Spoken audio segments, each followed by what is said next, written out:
تسلیت میگم. به هر حال ما در حال بررسی علت این آتش سوزی هستیم. به محض اینکه نتیجه‌ای به دست بیاد شما را هم در جریان میذاریم.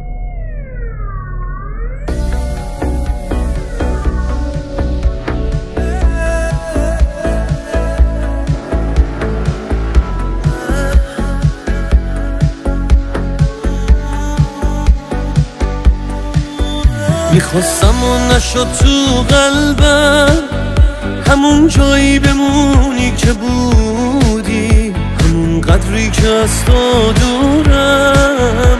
تو هم دوری از اونی که بودی، تو هم دوری از اونی که بودی. از اون روزای خوبه با تو چی غیر خاطر واسم مون.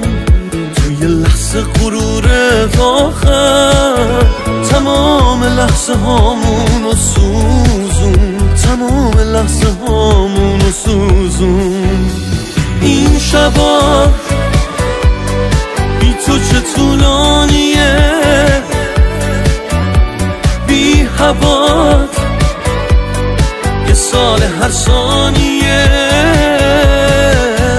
چجوری شد گذشتی از منی که تا همیشه عاشقت بودم. شاید تقدیر من این باشه که تنها بمونه قلب نابودم. من عاشقت بودم.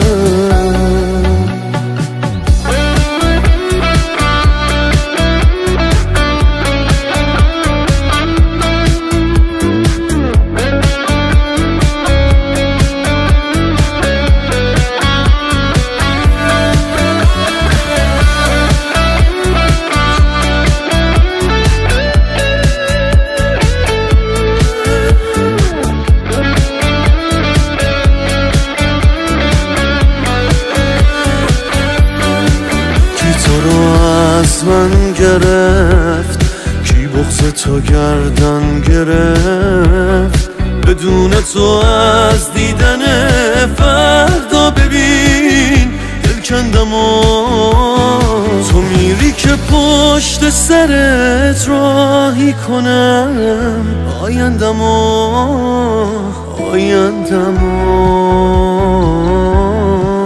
آیندم و. این شبا بی تو چه طولانیه،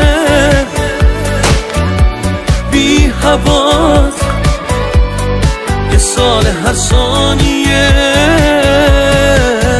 چجوری شد گذشتی از منی که تا همیشه عاشقت بودم.